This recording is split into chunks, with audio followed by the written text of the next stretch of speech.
What's up, everyone? I'm back once again for another review, and this is going to be a good one because this time I'm going to be talking about The Batman from Matt Reeves. Well, after many years of waiting and numerous delays, The Batman has finally come out with much anticipation. It's no secret that I'm a massive DC fan and have been supportive of their projects for years now. So, naturally, I'm at least a little interested in something like The Batman. I mean, this is my favorite superhero franchise after all, with so many movies and shows featuring the character that I happen to absolutely love. I love how Batman is a character that deals with so much variety in terms of adaptations, from simple fun-filled rom to more complex and emotional dark stories that aren't afraid to really explore the depth of the world of Gotham. This new movie looked like it was going to be something I clamored for when it comes to wanting another film adaptation of this character, and with Matt Reeves being at the helm to direct after his excellent work on his Planet of the Apes movies, I was already hooked for this to potentially be another new introduction to one of my favorite properties of all time. So, how is the Batman?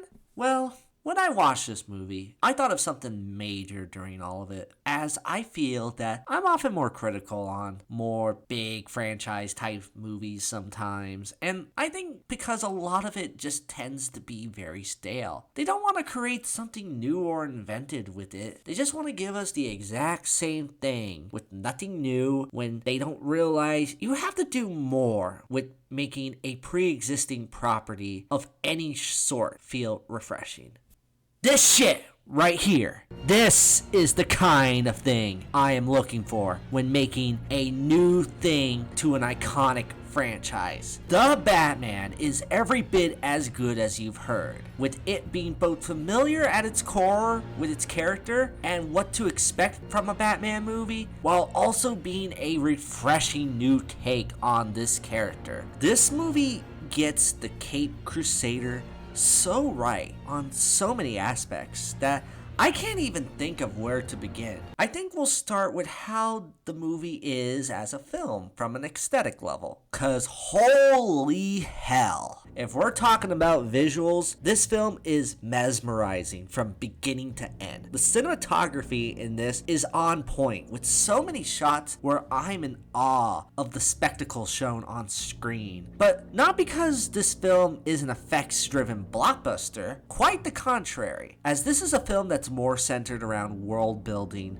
creating a Gotham City that's more dark and stylistic than anything we've seen on this scale prior. Unlike The Dark Knight, where it felt more like a standard city, this feels more like Gotham. With how gritty everything is, you feel the world as alive more than any other Batman film prior. It also adds to the immersion when the sound design is on point. I saw this in IMAX, and during sequences where it rains, it sounds almost as if it was raining in the theater itself. And while I'm at it, I should mention the incredible work from Michael Giacchino here. I know at this point, a Batman movie having a good score shouldn't be surprising, though this score in particular has to be one of the best scores from Giacchino I've heard in years. Probably the best score he's done since Inside Out. So many moments where the movie feels intense, partially because of the placement of the music at various points of the film. Every character has their own theme that's memorable, with the Batman theme in particular having such a presence in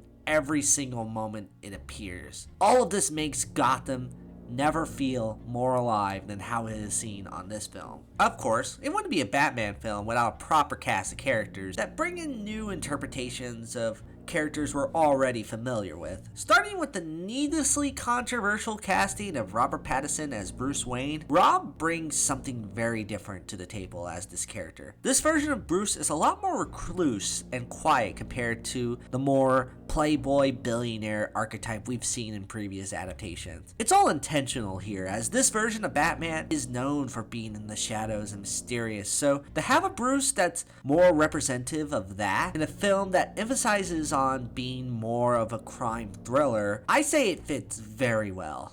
when Pattinson does take on the suit, he is excellent. He doesn't rely on a lot of words, and instead, like some of the very best versions of this character, it's all through the looks Pattinson gives throughout the movie, and he conveys that very well, making him a fantastic choice to put on the suit. Not to mention how inspiring and excellent a lot of the fights and action sequences are, including a fantastic car chase sequences that's one of the most exhilarating in recent memory for me. That's not to say that the other stars slack, as they all provide great performances of all of these characters. Alfred and Commissioner Gordon are two other characters played very well once again, this time by Andy Serkis and Jeffrey Wright. If I had to pick any downside of this movie, I thought there was going to be a little bit more of Serkis in this film than I expected, but his dynamic with Bruce still works very well here. Though, like most of the best Batman films, you can't go on without bringing attention to some of the villains featured in this movie, and for having quite a few, it works really well here. Zoe Kravitz's Catwoman is another great addition, this time having more time dedicated to her and Bruce's relationship, along with her backstory being pretty compelling that fits well with her reasoning becoming a bit of an anti-hero in this world that the film creates. Colin Farrell is also really entertaining as the Penguin, a bit over the top, but he works as this caricature of a crime boss with the makeup on him giving him such a distinct look, though arguably the true highlight of this film's cast of villains is Paul Dano's new recreation of the Riddler. This version of the Riddler feels like the most original interpretation of an iconic Batman villain in such a long time. Much like Nolan's own The Dark Knight, Reeves does a great job making a comic book villain be more grounded in a film universe while making him incredibly disturbing. Though unlike The Dark Knight, this isn't just essentially doing the Joker again, but with a different villain. Just from his opening scene, without revealing too much, it is a perfect contrast to the opening of Nolan's films with how it manages to be a very quiet sequence as opposed to a bombastic action sequence. Yet, it still retains the disturbing nature of these characters that the film sets up perfectly. Dano's presence is felt throughout the majority of this film, making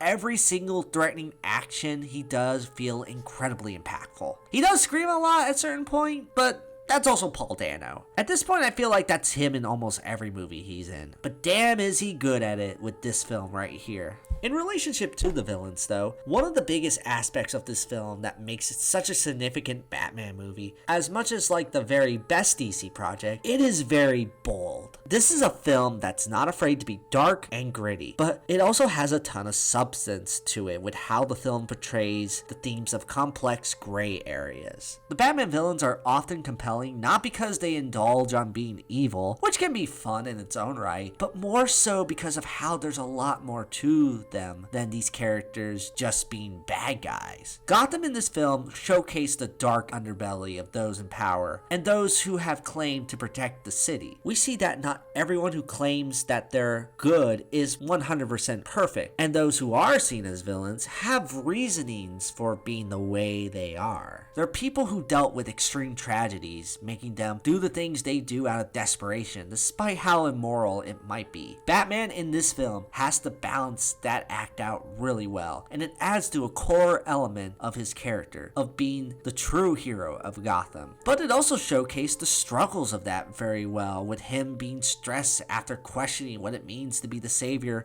of his town and if he's protecting the right people. It dives into the kind of philosophy so well that it can only be done in the best sort of media dealing with this character. If it hasn't been clear by now, I implore you that this movie is an absolute must-see. It's the kind of thing that makes me proud to be a DC fan, especially of Batman for all these years. If there's any reservation you might have regarding this film, I highly suggest leaving them at the door, because this movie has shown to be everything DC needed. Oh, but it's too long to be 3 hours. So was Return of the King and Endgame, and you were able to sit through those fine, so I think you'll live. Oh, but Robert Pattinson! You do realize Twilight ended a decade ago by now, and no one cares. Seriously, shut up. Watch this movie, and while you're at it, watch The Lighthouse too. That movie's also awesome. awesome. Oh, but DC doesn't make any good movies. I don't want to hear any of that garbage anymore.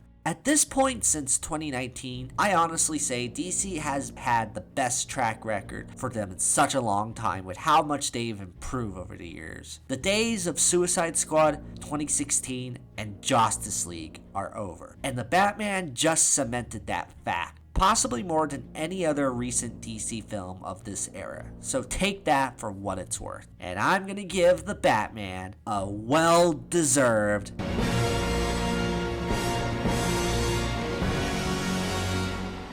excellent stuff. See it for sure, and I'll catch you guys again in the near future. Peace out.